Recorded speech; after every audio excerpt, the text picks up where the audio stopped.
ونصلی علی رسولہ الکریم اما بعد فاعوذ باللہ من الشیطان الرجیم بسم اللہ الرحمن الرحیم۔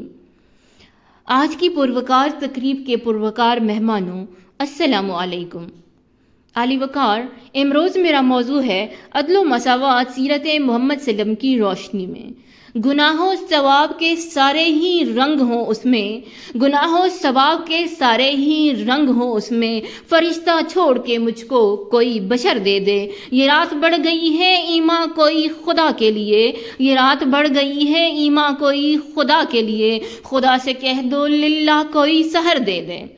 علی وقار، انسانیت چیخ چیخ کے یہ دہائی دے رہی تھی، عدل جانکنی کے عذاب سے گزر رہا تھا، مساوات مٹی تلے دفن ہو گئی تھی، لیکن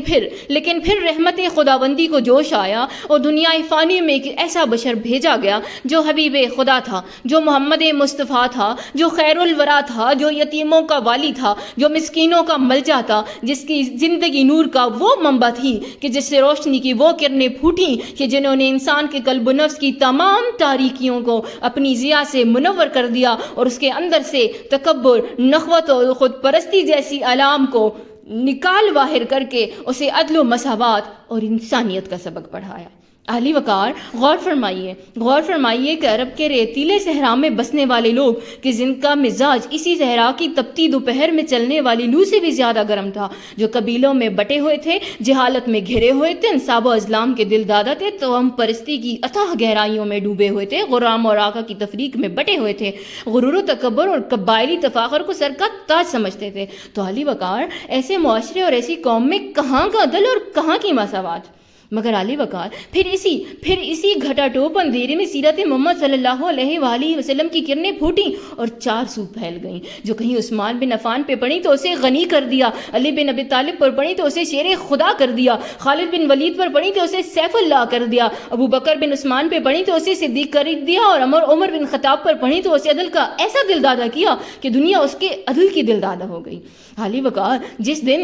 دن اور جس لمحے عرب کی متکبر اور جاہل قوم نے ہاشم کے پوتے کو حجر اسود اپنی چادر پر رکھ کر سب کو چادر کا ایک ایک کونا پکڑاتے دیکھا، تو اسی دن اور اسی لمحے ان کے دلوں میں عدل و مساوات کے ننھے سے بیج نے پھوٹنا شروع کر دیا۔ اور جب فاران کی چوٹی سے آنے والے ایک دائی نے کہا کہ عربی کو اجمی اور اجمی کو عربی پر، گورے کو کالے اور کالے کو گورے پر کوئی فوقیت نہیں، تو تب تک یہ بیج ایک تناور درخت بن چکا تھا، اتنا تناور کہ دنیا نے وہ تماشا بھی دیکھا کہ اپنی باری پر خادم اونٹ پر سوار تھا اور خلیفہ وقت اونٹ کی مہار پکڑے آگے چل رہا تھا، تو پھر شاعر کو یہ کہنا پڑا ایک ہی صف میں کھڑے ہو گئے محمود و ایاز، ایک ہی صف میں کھڑے ہو گئے محمود و ایاز، نہ کوئی بندہ رہا اور نہ بندہ نواز۔ علی وقار، یہ اعجاز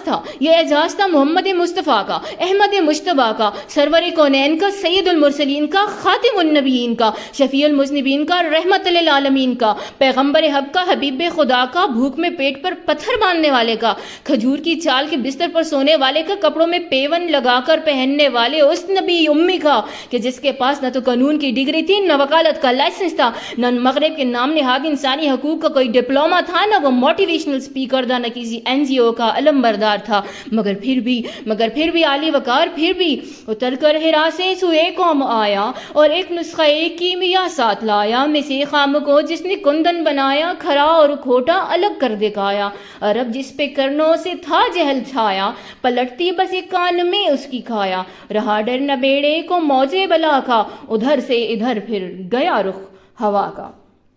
اور دیکھیے علی وقار، آج کے تعلیمی یافتہ اور تہذیبی یافتہ انسان کو دیکھیے کہ جو عدل و مساوات کا سبق اپنے بچے تک کو ازبر نہیں کرا سکتا، کیونکہ یہاں تو معاملہ ہی کچھ اور ہے۔ سمجھو ہو کسی کو تم کہاں اپنے برابر، سمجھو ہو کسی کو تم کہاں اپنے برابر، بس منہ سے مساوات کرو ہو۔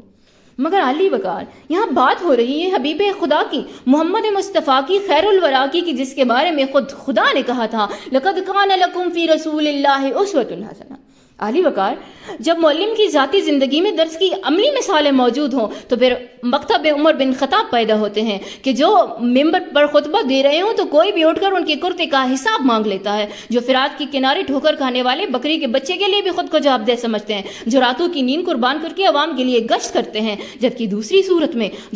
صورت میں عالی وقار قانون کی ڈگریاں لینے والے، قانون کا پرچار کرنے والے، انصاف اور انسانی حقوق کا ڈھول پیٹنے والے عملی زندگی میں انصاف، مساوات اور انسانی حقوق کی دھجیاں اڑاتے نظر آتے ہیں۔ ایسے ہی نام نہاد انصاف پسندوں کی رعایا یہ دہائی دیتی نظر آتی ہے، میرے ہی لہو پہ گزر اوقات کرو ہو، میرے ہی لہو پہ گزر اوقات کرو ہو، مجھ سے ہی امیروں کی طرح بات کرو ہو، دامن پہ کوئی چھینٹ نہ خنجر پہ کوئی داغ، دامن پہ کوئی چھینٹ نہ خنجر پہ کوئی داغ، تم قتل کرو ہو کہ کرامات کرو ہو۔ عالی وقار، حاصل کلام یہی ہے کہ انصاف، مساوات اور انسانی حقوق کی پاسداری کی اعلیٰ ترین مثال پیغمبر آخر زمان حضرت محمد صلی اللہ علیہ وآلہ وسلم کی حیات مبارکہ ہی ہے۔ اس میں کچھ شک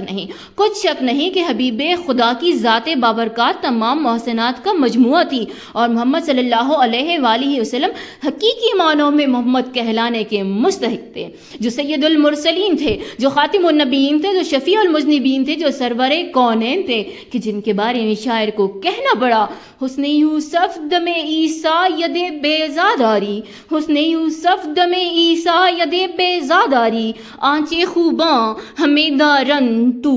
تنہا داری۔ والسلام۔